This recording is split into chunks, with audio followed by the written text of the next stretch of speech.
All right. Today I'd like to do just two things. One, I'd like to take a look at this passage from 1 Corinthians chapter 6 because it's one of the two most referenced passages from the New Testament regarding same-sex attraction and homosexuality. Um, Others certainly apply. We're not going to look directly at 1 Timothy chapter 1.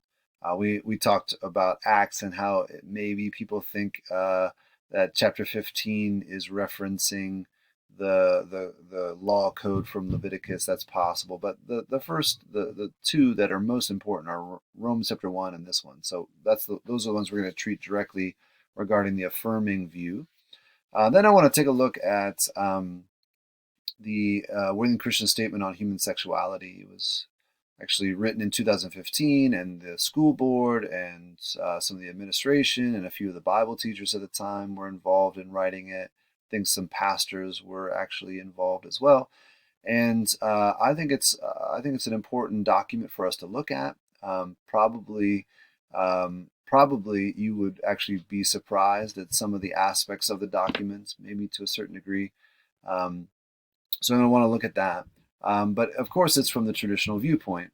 Um, and it's what is referred to in the document itself as the historic viewpoint. So let's finish up looking at the affirming view um, before we move on to that. Although this passage does have something to say, I think, even to the traditional viewpoint. Um, there is, of course, very direct language about sexuality in this passage, but there's also other things being addressed. And we've talked about this throughout the week that in the United States, it's, I think, pretty clear that there's been an imbalanced treatment of homosexuality within our churches.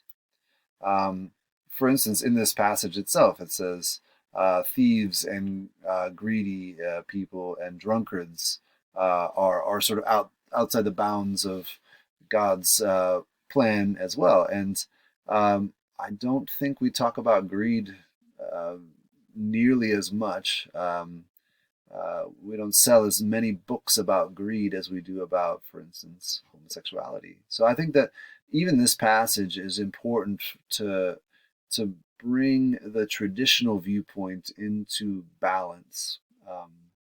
And I think this passage probably does support the traditional viewpoint in a lot of ways, of course, but it doesn't. I don't think it supports the sort of hyper treatment, especially the violent, angry, dismissive, judgmental treatment that so many American Christians are guilty of when it comes to their treatment and thinking towards homosexual community, the LGBTQ community. Anyway, let's look at this passage from the affirming viewpoint, and I don't think it'll take very long, and then we'll move on to the Winning Christian Statement. So here's what it says. Or do you not know that wrongdoers will not inherit the kingdom of God? Do not be deceived. Neither the sexually immoral, nor idolaters, nor adulterers, nor men who have sex with men, nor thieves, nor the greedy, nor drunkards, nor slanderers, nor swindlers will inherit the kingdom of God. Now, the immediate context of 1 Corinthians chapter 6 is Paul is saying, listen, the Corinthian church ought not to reflect the wider society. The wider society had a habit of being very litigious, going to court all the time, um, taking each other to court and suing one another with lawsuits. And he says, why would you be like that? You should reflect a completely different culture than that. He says, listen, you should rather just be wronged than be taking each other to court because, listen, the court that matters in the end will take care of all of this. That's what he's talking about right here. In the end, there will be judgment that is going to supersede any earthly court. Now, with the affirming viewpoint, a few things are said, and I have them listed off to the right here. One thing that some people will say about this passage in particular is they'll say, listen, what's being described here is a lawlessness. And there certainly are plenty of ancient testimonies about these kinds of mobs, these lawless mobs that would really make nighttime in the ancient world kind of a dangerous place, whether that's in Rome or in Corinth. Corinth is actually a pretty notorious city. To be called a Corinthian woman is basically to be called a prostitute in the ancient world. It's a euphemism for prostitution. So um, it had a reputation. Corinth had a reputation, and it had a reputation for these violent mobs of people who would move about the city and do damage, tremendous damage, and sexual violence. And so some people would simply say, listen, this is what Paul's talking about. He's talking about these mobs that are lawless, and of course, it's in the context of law, as he's talking in 1 Corinthians chapter 6. Certainly, Paul would agree that those mobs ought to be condemned.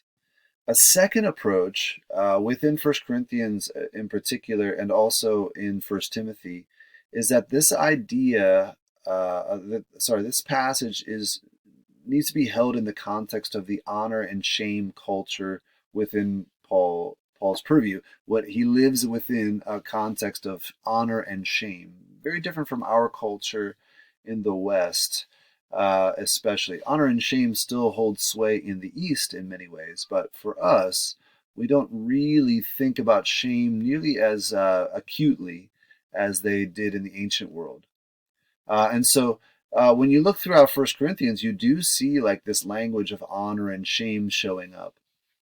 And then if you look at 1 Timothy as well, and some of the things that Paul talks about as being shameful are simply not even on our radar screen. There are certainly some Christian people who will treat the passages about not having braided hair for women, not having long hair for men, women with head coverings when they're praying and when they're at church, jewelry and those things. There are some Christians who will still treat that as being necessary sort of parameters for the Christian life, but it's pretty rare. And a lot of that is to say we don't think those things are shameful the way that Paul seemed to think they are shameful. We don't see those prohibitions as holding sway anymore. We say braided hair, of course that's fine. Jewelry, yeah, whatever, it's no big deal.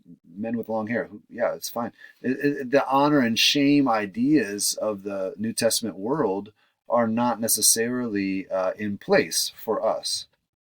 And so they would say that's the context what Paul's talking about, honor and shame. In fact, remember one of the words here that's used to refer to homosexuality is this idea of the shame that's placed on the passive partner within the homosexual relationship, or maybe the one that receives the shame is the one that's being mistreated in this relationship. And so they say, look, it's about shame, it's about honor, and we're not talking about shame and honor in the same way these days. We don't have the same inclinations about what is shameful and what is honorable. What we are looking for is about monogamous, committed relationships. And so they would say Paul's prohibitions are not actually connected to the conversation that we're having.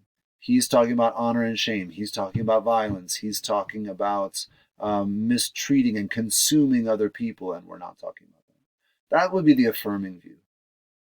Now, that doesn't necessarily respond to or treat the traditional viewpoints about the language of the passage being pulled forward from Leviticus, but that is very, very common sort of affirming way of treating this passage. Now, that being said, I want to move into a look at the Worthing Christian Statement on Human Sexuality, as you can see here. It's got this preamble, and the preamble's intentions is to set the conversation within the context of Scripture, and in particular, the created order of things, which the traditional viewpoint would say that's what Paul's doing in Romans chapter 1, that's what Paul's doing throughout 1 Corinthians. He's talking about the created or the way things ought to be. And so it says basically human sexuality is meant to be within the context of a heterosexual marriage.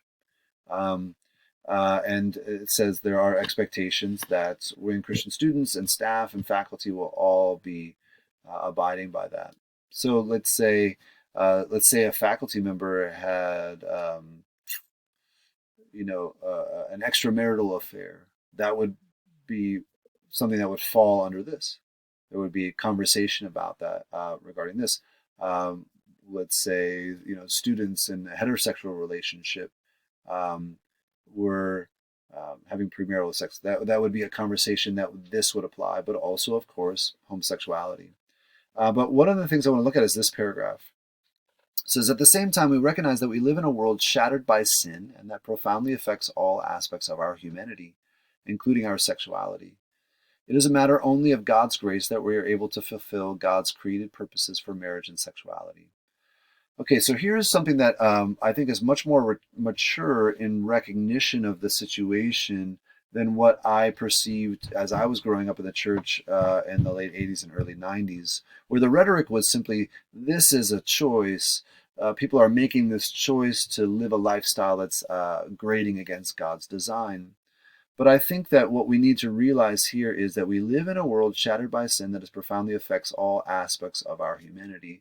So what that means is there are impacts of the fact that our world is broken that reverberate through everything. And they reverberate even in attractions. And so I think that a mature Christian response would recognize people are not necessarily choosing their attractions. Um, that that there are all kinds of factors that maybe they had no control over.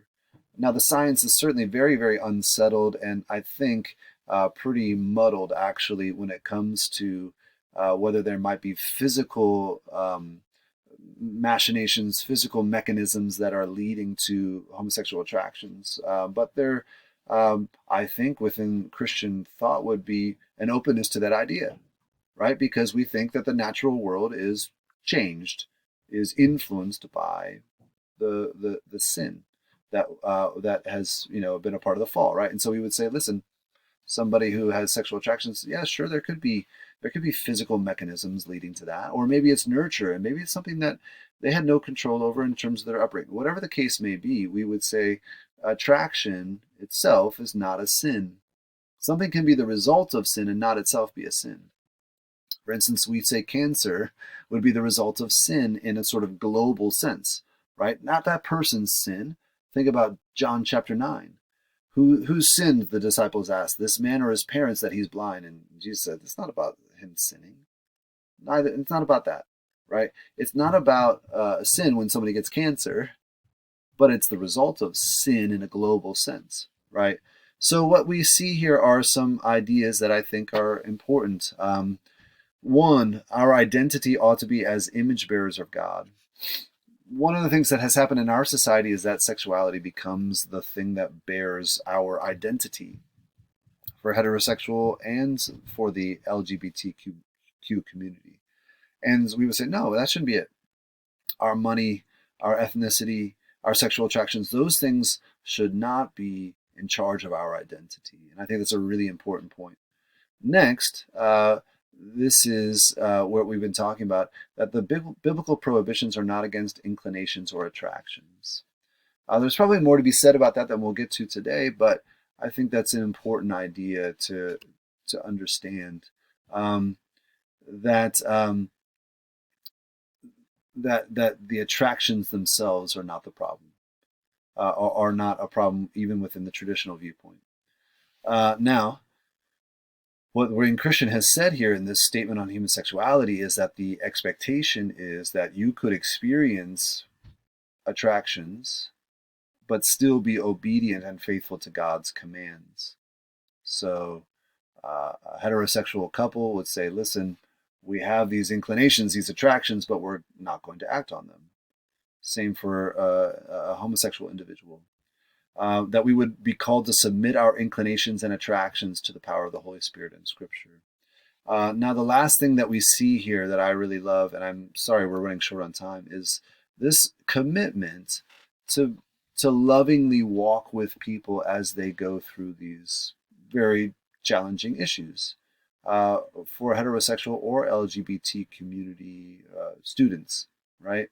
That the idea will be loving counsel and equipment. And I have seen my friends at Worthington Christian and the administration at Worthington Christian walk with students who have same-sex attraction and treat them with really beautiful love and respect and help them along the way.